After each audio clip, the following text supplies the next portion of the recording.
Ladies and gentlemen, good evening. Welcome to the book launch of The Kindness of Birds by Dr. Merlinda Bobis. We likewise welcome all our online guests from all over the world viewing us tonight via Zoom, here at the iconic National Gallery of Australia. A gentle reminder to everyone to kindly turn off or put on silent your mobile devices for the duration of the program. Now to formally open our event, please welcome our host, the Philippine Ambassador to Australia, Her Excellency Maria Helen Barber de la Vega.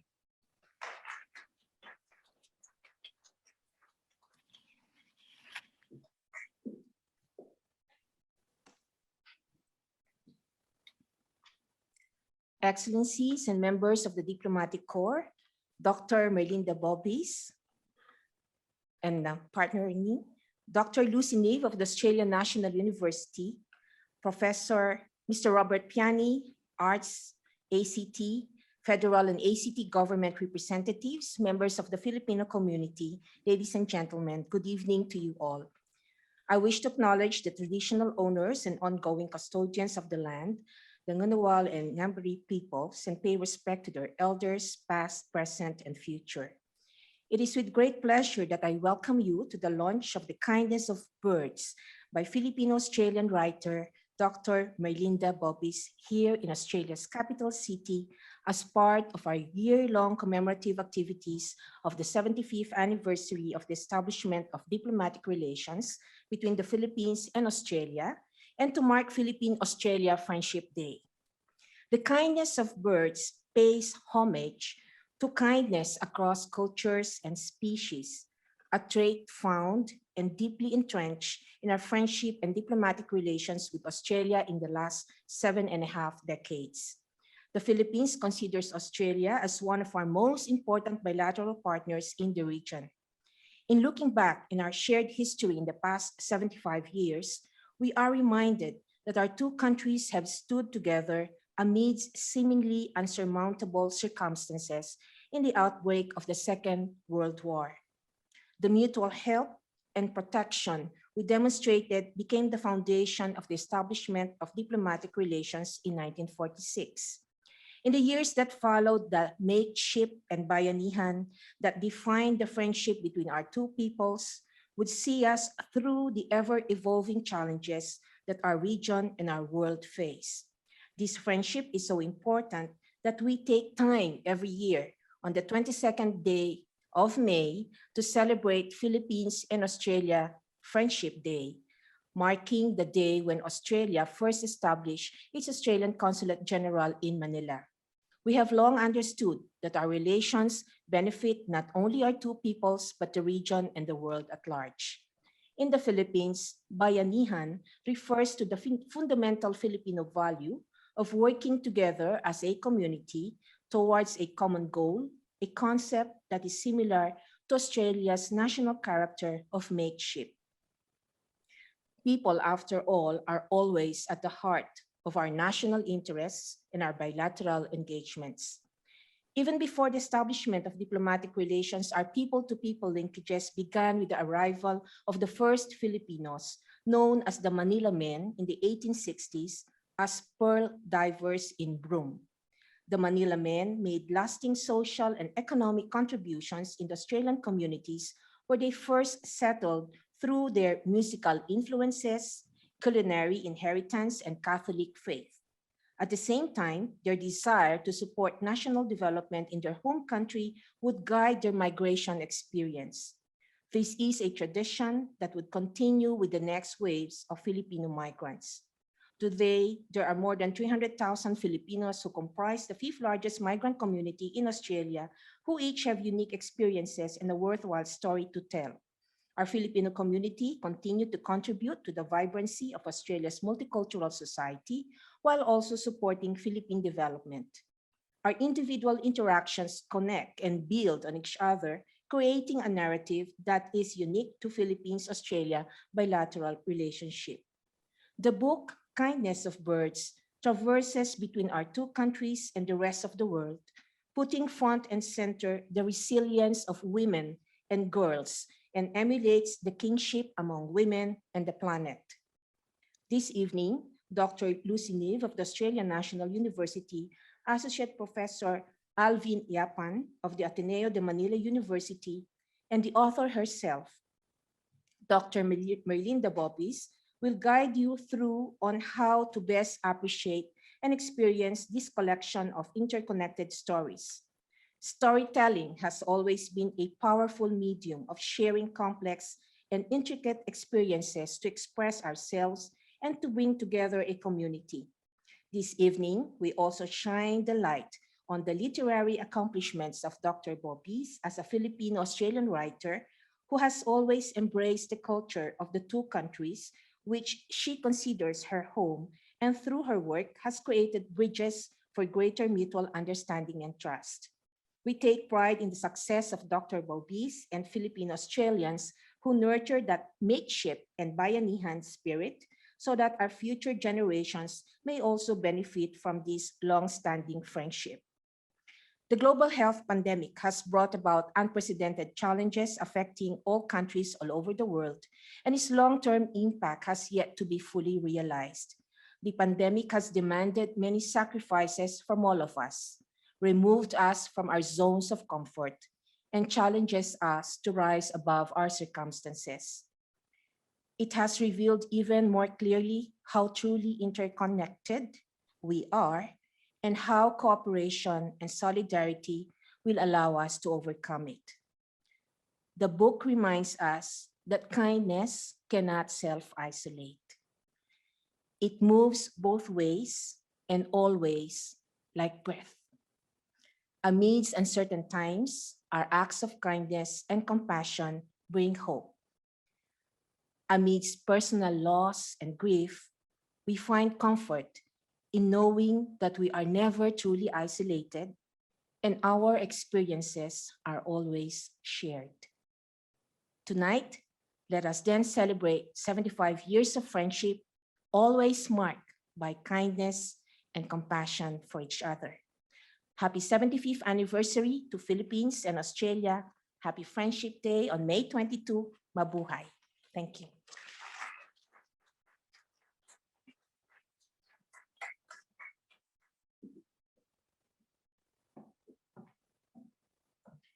Thank you very much, Your Excellency, for your very warm welcome and in joining us to celebrate Philippines-Australia friendship. We are very fortunate to have two distinguished persons from both the Philippines and Australia who will deliver their launch messages for the book, The Kindness of Birds. May I now invite Dr. Lucy Neve, novelist and senior lecturer at the Australian National University, to deliver her remarks.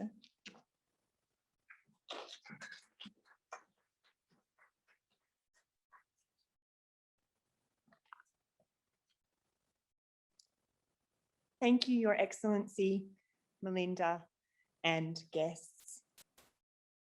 Country in the Australian sense and place, the environment, birds, animals, and the land is such an important presence in Merlinda Bobis's work, in The Kindness of Birds, but also across all of her work. So I'd like to begin by acknowledging the traditional owners of the land on which we meet, the Ngunnawal and Ngambri people, again, and pay my respects to elders past and present, and to extend a welcome to Indigenous people here today. This book is part of a long tradition of story and the importance of narratives to all cultures. So this is also an acknowledgement of the fact that we're meeting on a land of stories that have been told for thousands and thousands of years, and to pay my respect to that network of narratives. I'm truly honoured to be launching Merlinda Bobis's book of fiction, The Kindness of Birds.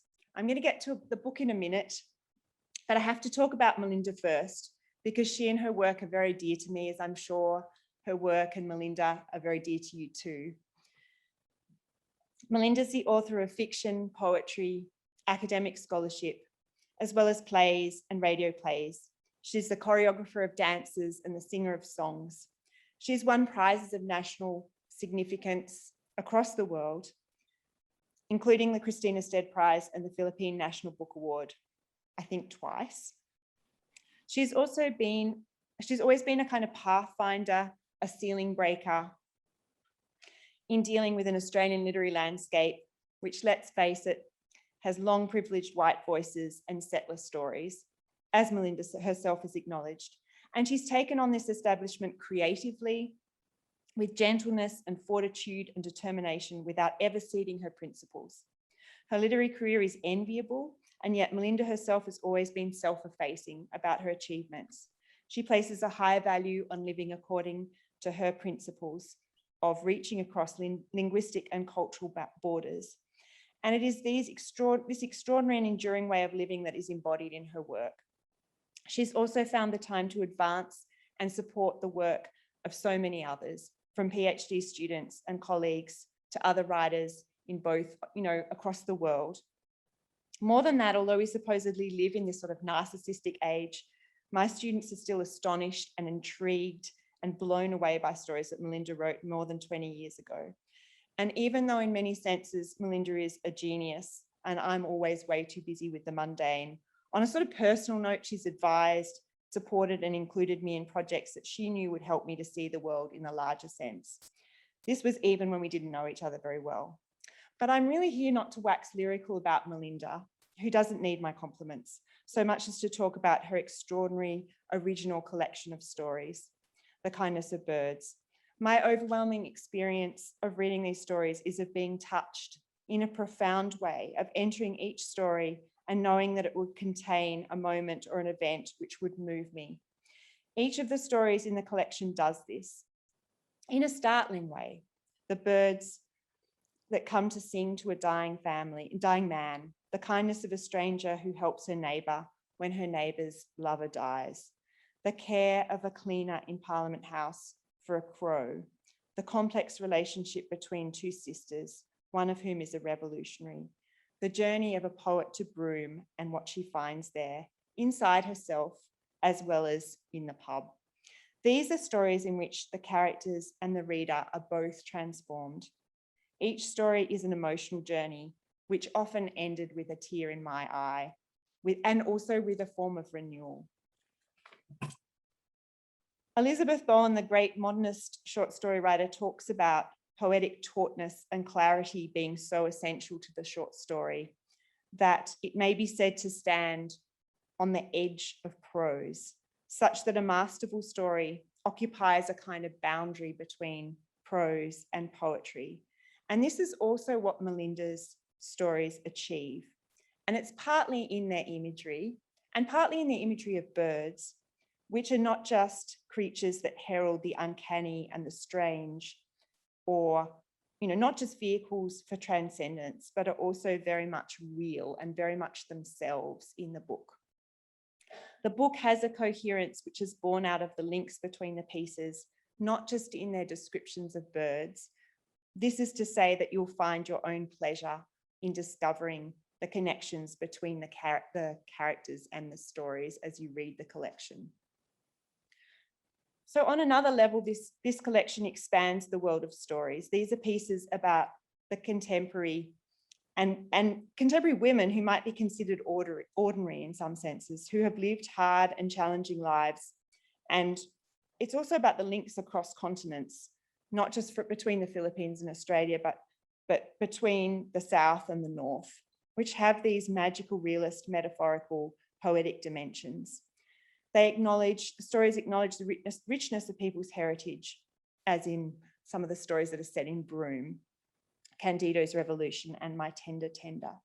As Candido's Revolution reads, we want to be the protagonists of the story. That's human nature, but the story is not only about us. So in one sense, these stories are about us, but they also expand the reader's imagination of who is included in that us and the complexities of the relationships across continents and across time.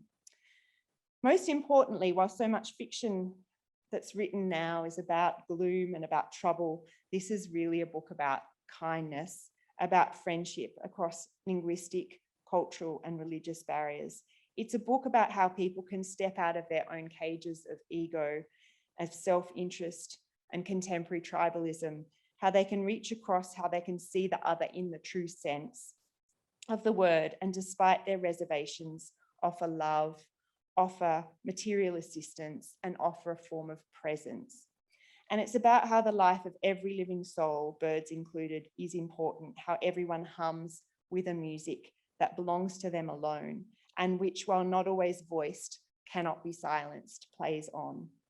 So I probably don't need to tell you this, but honour Merlinda and her achievement, this magnificent book, with a careful reading. And I'd like to congratulate Merlinda on her fabulous collection, and no pressure, but I am looking forward to the next one. So thank you so much, Merlinda, for giving us this beautiful book. And thank you again for inviting me to come and talk about it, because it really is an enormous honour. So thank you.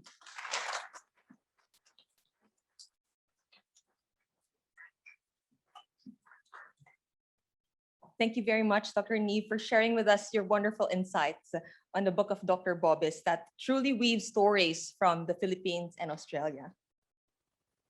May I now direct your attention to the screen for a pre-recorded launch message from writer, filmmaker, and associate professor at the Ateneo de Manila University in the Philippines, Mr. Alvin Yapan.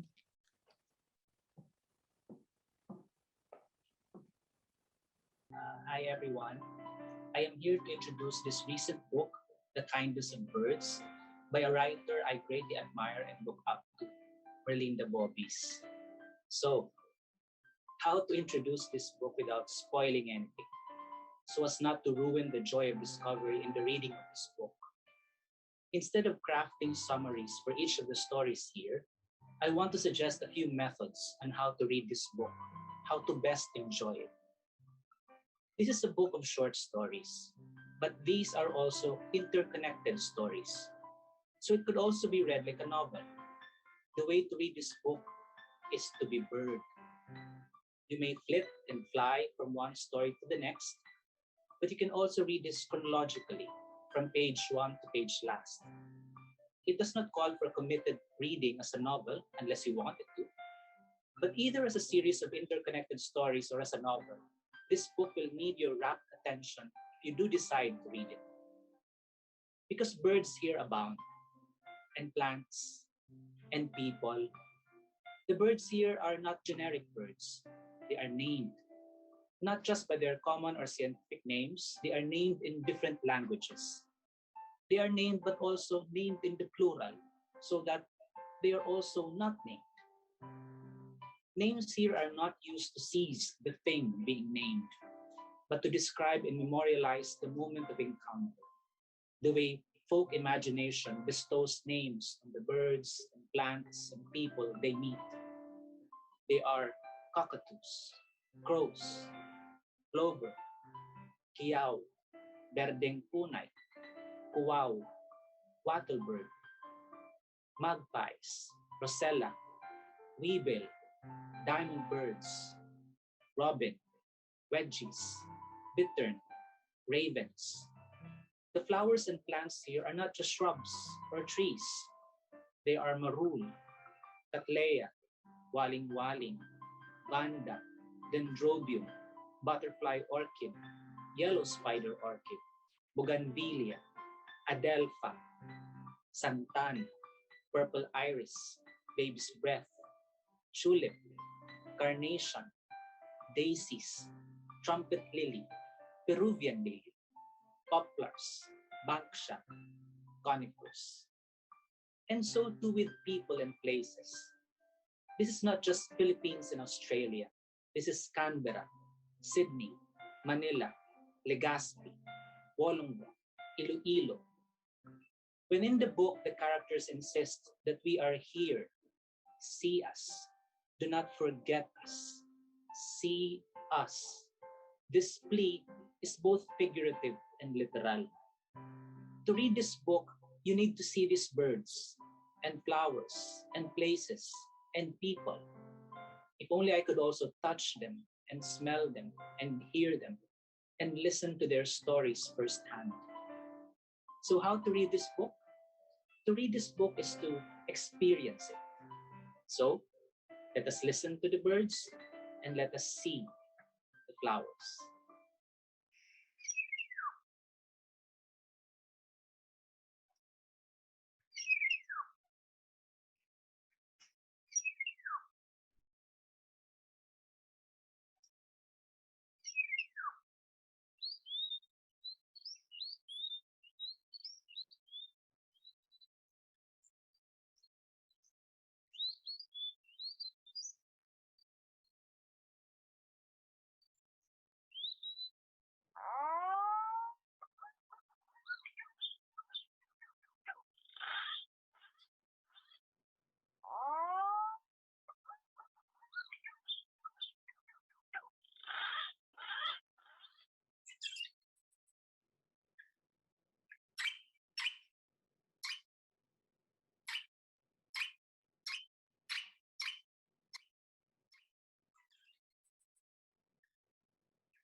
This book is acutely aware of the politics of anthropomorphism, of romanticism, of exoticism, of nativism, of racism.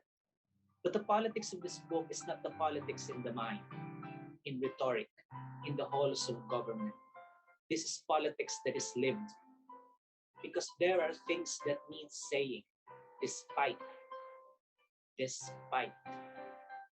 There is one scene that really struck me.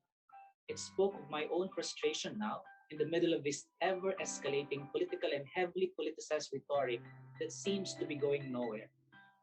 This is a scene from the story When the Crow Turns White, where a crow gets caught in a hailstorm outside the Parliament House. The crow gets rescued, but conflict erupts among the characters who saved her. And this is how the story describes the reaction of the crow.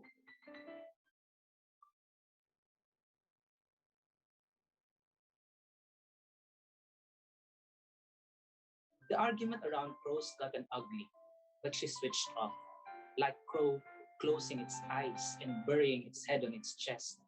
It knows, Corazon thinks. It has always known and would rather not hear anymore. This is the only magical scene in the entire book. Magic in terms of locust girl, fish hair woman, and white turtle, which Merlinda Bobis is known for. In fact, it is this magic that first endeared her prose to me. For me, Bobis captures the brand of magic realism of the Philippines, what we call kababalaghan, something that jolts us, something that arrests our senses to activity, something that surprises us out of the ordinary. But here, in the kindness of birds, Bobis opts for a different kind of magic. Bobis meta-narrates her definition of magic, saying in the end that what is magical is kindness. We need not look for it in the realm of the supernatural and the extraordinary. What is magical is kindness, especially the little gestures and acts of kindness, the kindness of birds. To read this book, you should go back to the kindness of listening, like how we once listened to the stories of our grandmothers, of our friends, of our loved ones. Bobby's captures here the urgency and immediacy of the oral form. Watch out for the many permutations and repetitions Bobby's makes of the word kindness and how she pairs them with a myriad of concepts. It is breathtaking, like surfing among words. Again, I don't want to spoil the book for you, but that is also another way of reading this book, to observe how kindness here metamorphoses from story to story. Reading this book is like listening to a friend narrate an intimate event, always with a conspiratorial tone. It is like we are sharing in a secret.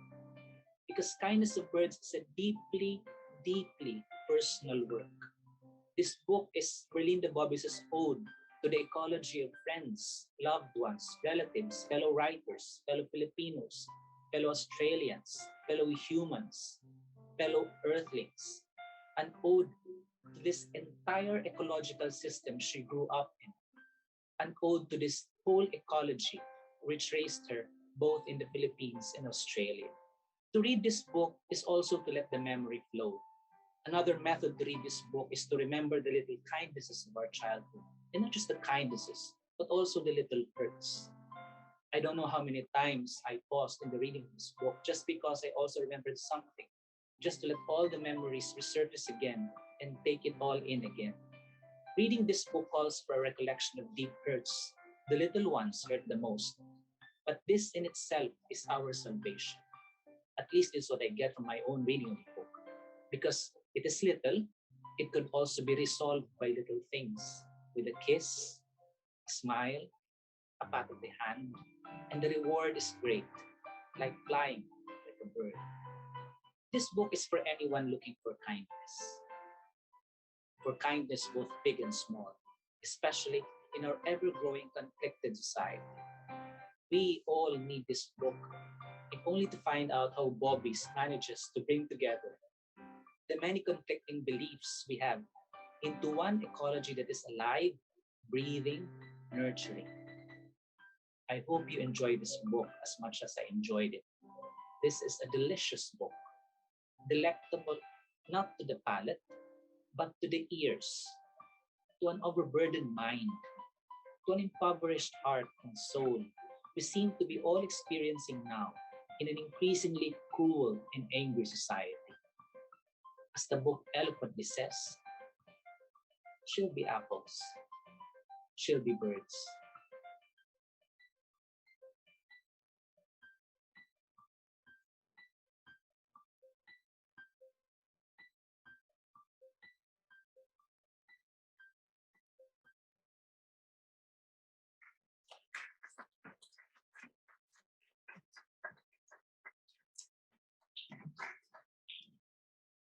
Thank you very much, Associate Professor Yapan, for that inspiring endorsement and for sharing with us those images of those flowers together with the sounds of the birds and letting us know how we can best experience the book, always with kindness. And now, to read from her book, please join me in welcoming the author herself, writer and honorary senior lecturer at the Australian National University, Dr. Merlinda Bobis.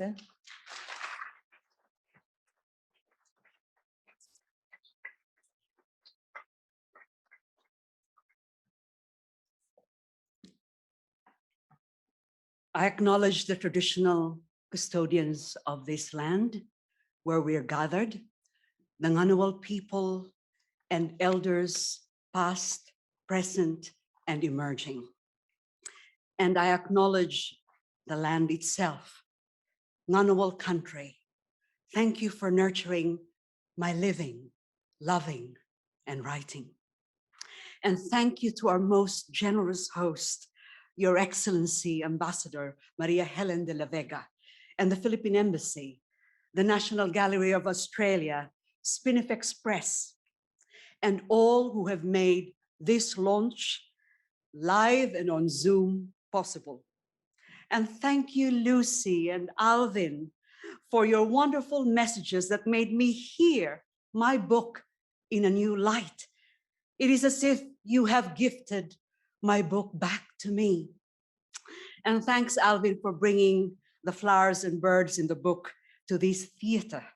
They are launching the book with us. And you've also shown my two homes, my original home in the Philippines, Legazpi at the foot of Mayon volcano, and my very first home in Australia, Wollongong, Wadi Wadi land. And thank you, Arts ACT, for funding the research and development of this book, and De La Salle University, Manila, for supporting this development.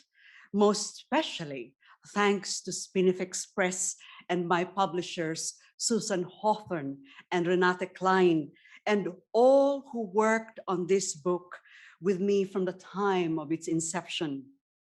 There is also a Philippine edition of this book, published by Anvil in the Philippines, which will be launched next month on Zoom. Thanks, Anvil. And thank you to my favorite writers who wrote the cover endorsements for the book, Gail Jones and Jennifer Ackerman. Jennifer inspired one of the stories in the book, as did many others. Family, friends, chance acquaintances, even strangers. You enriched and nurtured the writing and the writer. My beloved Reynes has been doing this nurturing par excellence with kindness. So thank you all. It is fitting to celebrate with all of you these Philippines-Australia connections on the 75th anniversary of the establishment of the Philippines-Australia diplomatic relations. And now, The Kindness of Birds, the title story. There is an epigraph from Emily Dickinson in this story, and it's such a beautiful line. Hope is the thing with feathers. The kiyaw of your papa, they visited and sang for him. In Legazpi, her mother is telling the story about two orioles that came to sing for her father. He's oblivious to her all. He is dying. Oh, they roosted there. Her mother points to the neighbor's tree across the house. Ninita looks out from the window of her parents' bedroom that's now a mini hospital. Yes, the golden shower tree. It bursts into deep yellow flowers every summer, like the color of Orioles. Oh, when he was still well, your papa would sit on the porch and wait for the couple to visit and sing. Her mother knows Orioles travel with their mate. Sometimes we'd sit together and wait for them in the back garden, their favorite spot. On the coconut tree, the brightest yellow among the green fronds. Then she whispers to him through the tubes and monitors. They visited you yesterday. They know you love their song, and grasps his hand as if it could be sung again by touch. Kikiaw, kikiaw. How they worded their song. Kiaw. How her father nicknamed the pair. It's this memory that makes Nenita thinks of the kindness of birds 5 months after he died. As the thought sneaks in, 2 Rosellas fly up the cedar outside their Canberra apartment. So, between the Philippines and Australia, flight of birds with flight of thought. Memory is migratory. One bird recalls another, then another. Serendipity, resonance, magic. We're here to do not forget us. When my father was dying in the Philippines, 2 orioles visited and sang for him. The kindness of birds. And last year, after my breast cancer surgery in Canberra, a white dove roosted on our balcony, and a street pigeon enthusiastically joined it. Dare to care for someone different. In my cancer journey, I received so much kindness from health workers from different cultures. I pay homage to them in this book. They are my planetary angels of care. Such tender efficiency of our caregivers, especially in this time of COVID. And I found that for them, every suffering soul becomes a beloved. Now, when we see racism, abuse, cruelty, we call them. So when we see kindness, shouldn't we name it too? Kindness is constantly invoked in these times, along with care, empathy, putting oneself in the shoes of another. But they do not become our own shoes. Sometimes it's best to simply and quietly assist as the co-spirit of another.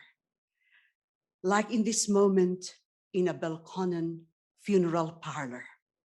Filipina Pilar is helping her neighbor, Malaysian Farah, dress her dead lover, Lucia.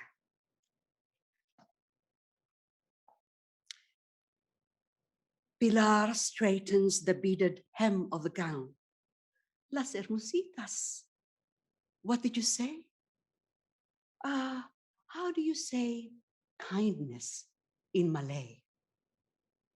Farah smooths the hem further, making sure no feet sticking out. In Bahasa Melayu, it's kebakan. In yours, kabuotan.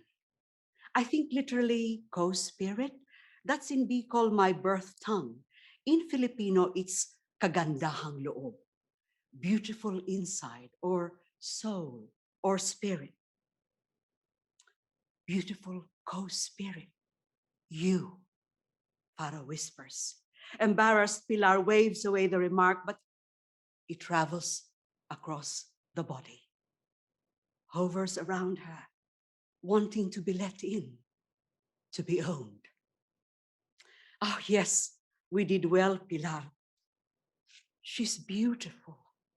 Look, Lucia, all fracked up for the ball.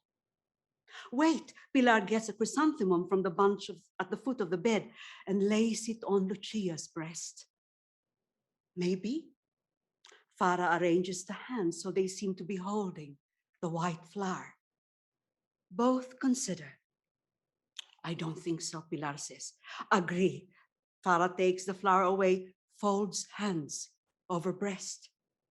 Ah, it was she who swore at you, I remember, because of the birds. She has had a temper, but she loved those cockatoos. I didn't drive them away. Well, you wrecked our bird seed holder. Now, these are tensions over from a past quarrel over noisy cockatoos. And they hover around three women, Pilar, Filipina Catholic, Farah, Malaysian Muslim, and the deceased, Lucia, Italian Catholic.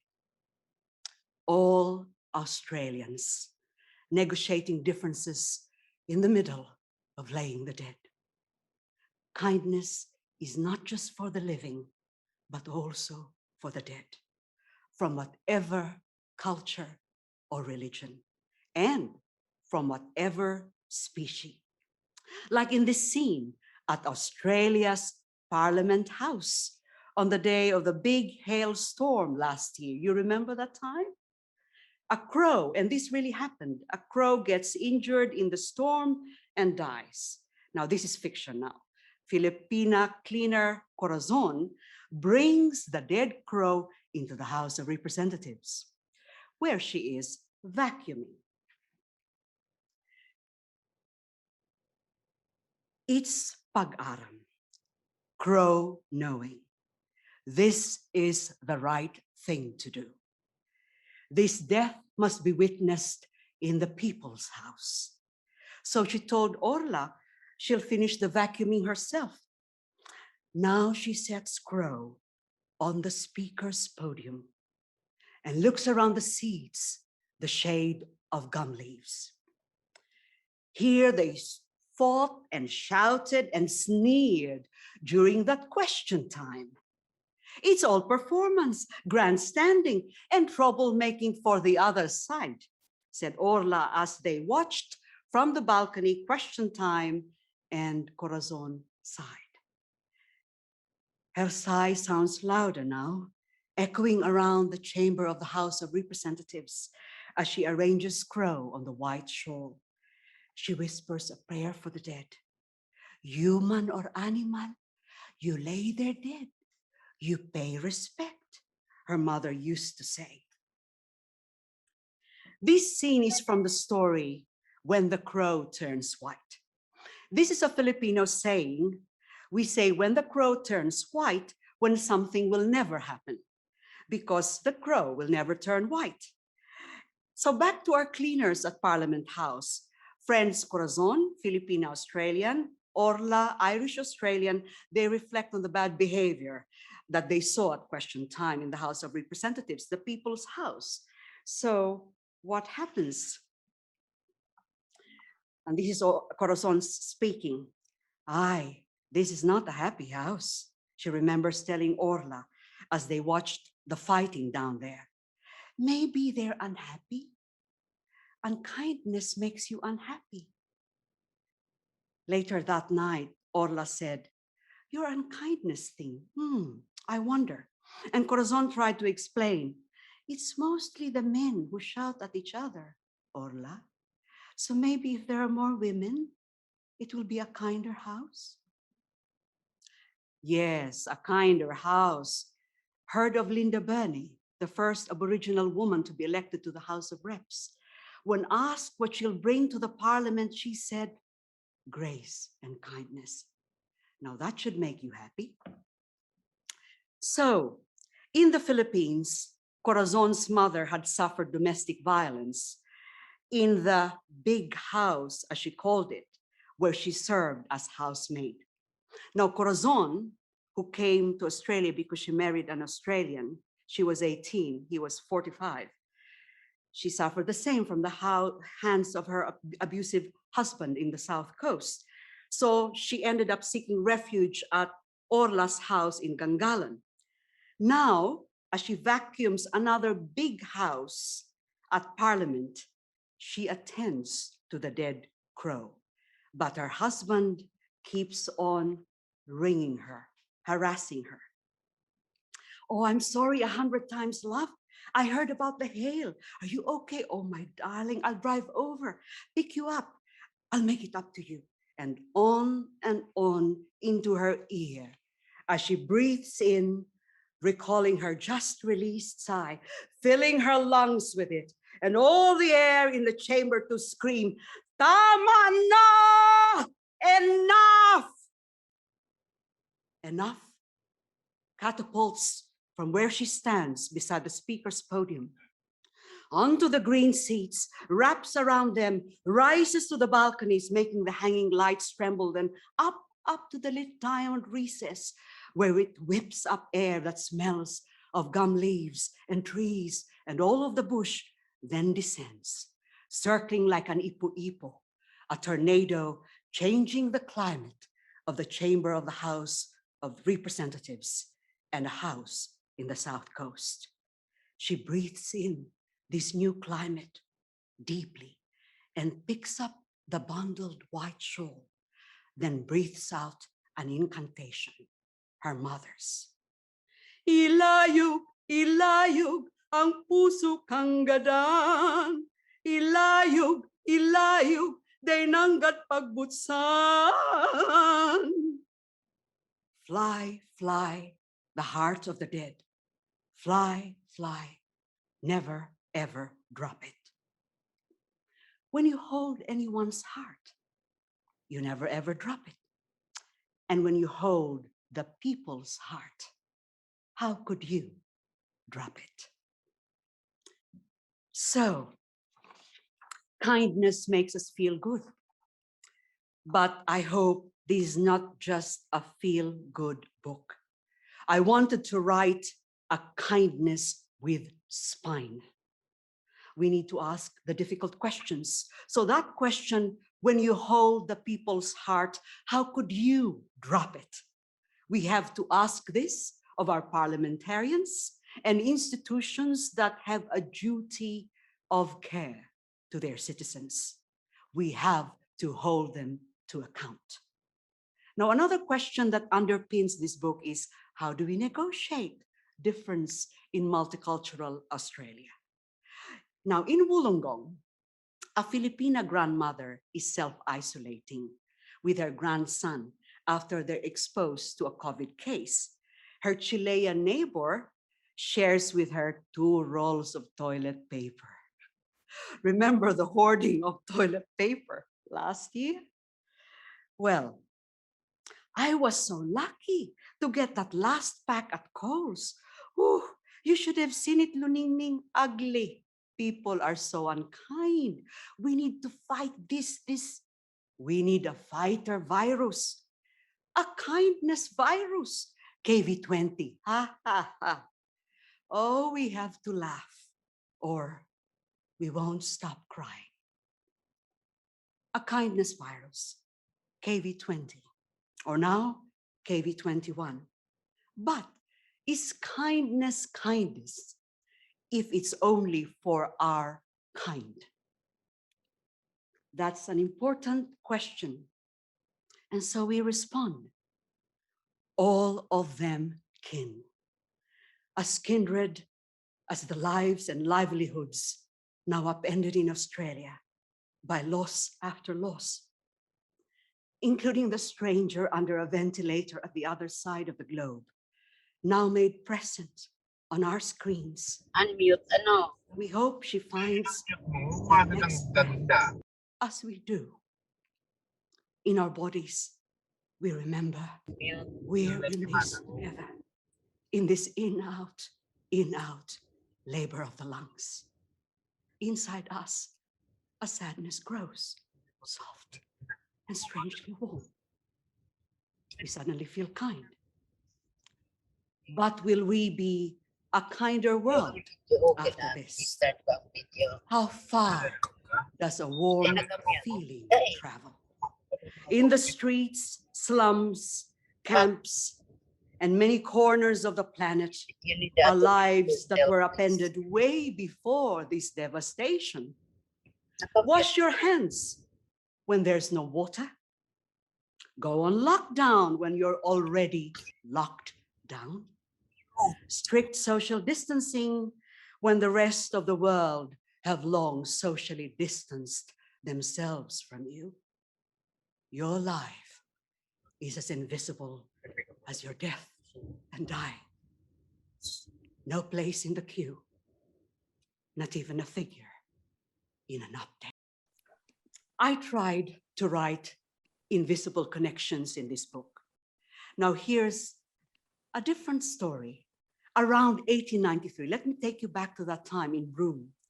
A Filipino, Candido Iban, worked as an indentured pearl diver in Broome, where he won, this is happy story now, where he won a lottery with another Manila man. How Filipinos were called then. Now, on returning home to the Philippines, the two men used their winnings to buy the first printing press that printed the guide and the official paper of the revolution against colonial Spain. So, Australia had a little role in the revolution against Spain that colonized the Philippines for nearly 400 years. And our Candido, this is a fact, turned revolutionary and was executed by the Spanish in 1897. This history is known. But what of his life in Broome? So I went to Broome to research, but I found no trace of him. So I wrote a love story. And I thought perhaps Manila man Candido met Mary, an Aboriginal woman, a Noongar woman, and they meet by accident. And the meeting is like this. Candido is up a tree, looking out to the Pacific, singing a lullaby from home about missing home. Dandan so'y bayaan, taikaw, pauli ako sa payaw, ugaling kunikaw hidlawon, ang payaw himulang lantawon. Dandan so'y, I'm leaving you. I'm looking back to Payao. If ever you yearn for me, just look towards Payao. And our Noongar woman, Mary, is also missing home. She is among the stolen generation. She was taken from her Aboriginal community when she was a child. So Candido and Mary meet actually at the time when relationships between Aboriginal women and Asian men were outlawed. So this is a little revolution, a meeting that defies the law that criminalized love. Different times, different worlds. And here is the writer trying to make them meet. But writing is about meeting, right? Resolving at sentence level. Resolve the different sounds vying for attention in her head. Resolve the differences of words. Make them meet, make friends, make them kin. So each word's survival depends on the next one and the next. So a poem becomes a family of words, only then when it's worth offering to the reader another possible kin. An old Aboriginal man is walking towards the writer and she says, "Good morning." He looks surprised at being greeted by a stranger. He keeps walking, then calls back, "Pindan, red earth." She waves thanks, then takes out her camera to document the earth with footprints now, hers and his. And she thinks resolving at sentence level is resolving at ground level. Writing at the level of feet, making different feet meet and walk together, because it is the ground that knows I exist, you exist, we exist. But the question is, who is we? Now, kinship is not only among different human beings, but also between the human and the non-human world. This is an old knowing from our wise grandmothers in the Philippines. And in this book, their ancient wisdom meet with encounters of affinity in multicultural Australia. And stories about kinship among women and the planet emerge, but without excluding the men we love and who love us. After all, kindness cannot self-isolate. It moves both ways, reciprocal, and always like breath. We breathe, we even sing together. But the question is, what if it's COVID lockdown? Remember, no singing, no dancing. So in this next story, Nenita ends up playing her ukulele and singing. And you know, something magical happens outside their balcony in Canberra. All the trees singing, a chorus of different birds, such amplitude, an orchestration of a multitude. It's like being in the bush. She rushes out to the balcony, but it's hard to see anything in the dark. Arvis, Arvis, she calls to her husband, come quickly, they're singing back. If you sing in the bush, the birds sing back. Her friend Jane, a sound artist and bird enthusiast, told her that once. Later, she'll wonder if they were just mobbing a predator when they chorus together as birds do. But what a communally tuneful casting out of danger. If only we could do the same with a virus. What? Who's singing back? Her husband is beside her now, perplexed. Shh, listen. Who is singing back? They can't see. But does it matter?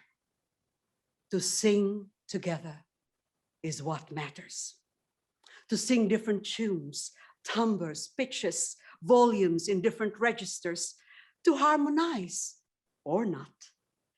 To sing not only with our kind, to sing even with the invisible, the unknown, but always to sing. Both ways, always. Ah, the thing with feathers. It knows how. It knows. So to close, I will sing for you.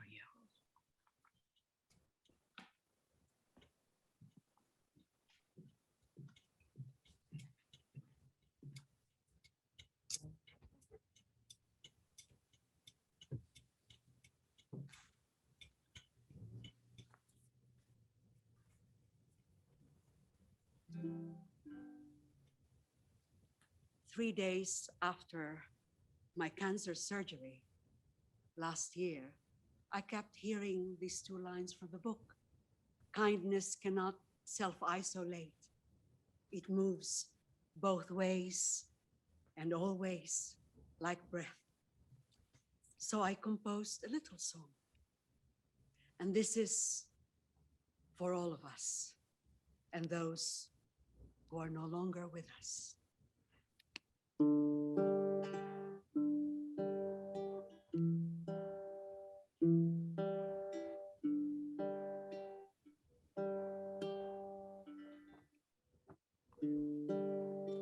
There's a tear in my heart.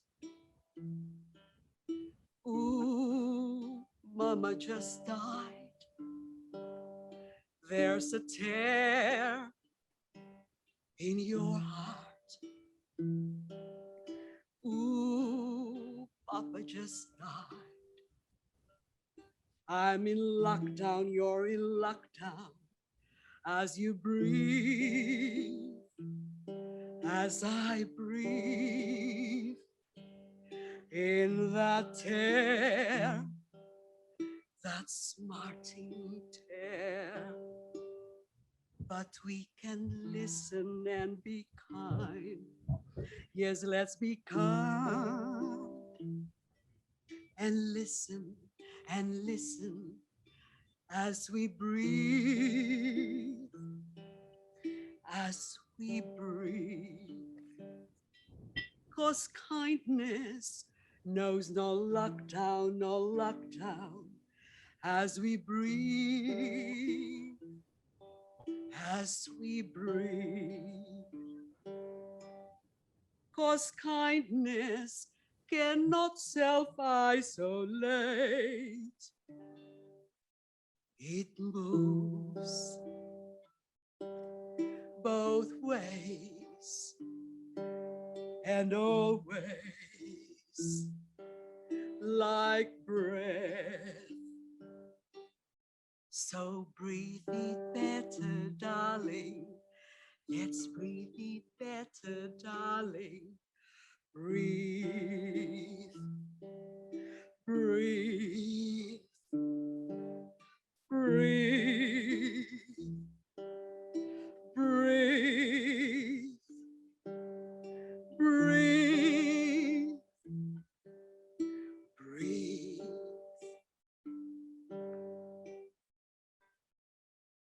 Let's breathe it better, darling. Kindly, please. Kindly.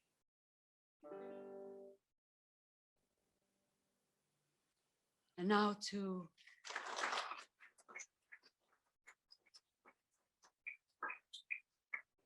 lift our mood and help us breathe. I'd like to give you this final song. This is in the book too, but it's not my composition, but you'll recognize, especially those who are from the 60s, you'll recognize this song. And, but before that, I would like to say thank you so much again to everyone who made this launch and this book possible with such kindness. The Philippine Embassy, the National Gallery of Australia, Spinifex Press, and all of you who are here.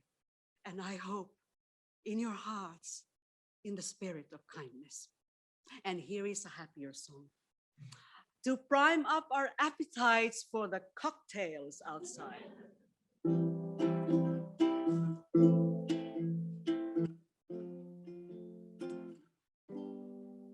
Today, while the blossoms still cling to the bough, I'll taste your strawberries, I'll drink your sweet wine. A million tomorrows shall all pass away ere I forget all the joys that are mine today. I'll be a daddy and I'll be a rover. You know who I am by the songs that I sing. I'll feast at your table and I'll drink in your clover. Who cares what the morrow may bring? I can't be contented with yesterday's glory. No, we can't live on promises, winter till spring. But today is our moment, and now is our story. We'll laugh and we'll cry and we'll sing.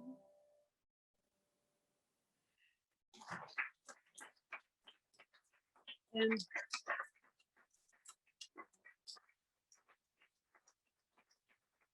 just in the same way, just as we have the capacity for kindness, we also have a capacity for song and story about kindness to balance and counter the unkindness in what that we see and hear all the time in what seems to be a very pugilistic public storytelling and discourse.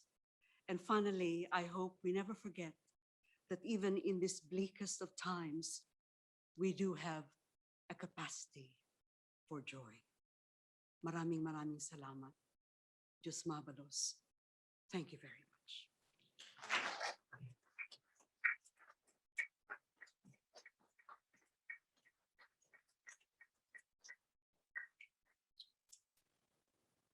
Thank you very much, Merlinda, for taking us with you in that journey. And thank you to everyone here with us in person and joining us online. We would like to invite you now to a cocktail reception at the foyer right outside the theater, where you can also purchase a book, a copy of the book, The Kindness of Birds. And as a health precaution, the books have all been pre-signed by Dr. Bobis. So in closing, happy 75th anniversary, happy Friendship Day to the Philippines and Australia, and see you all at the reception. Thank you.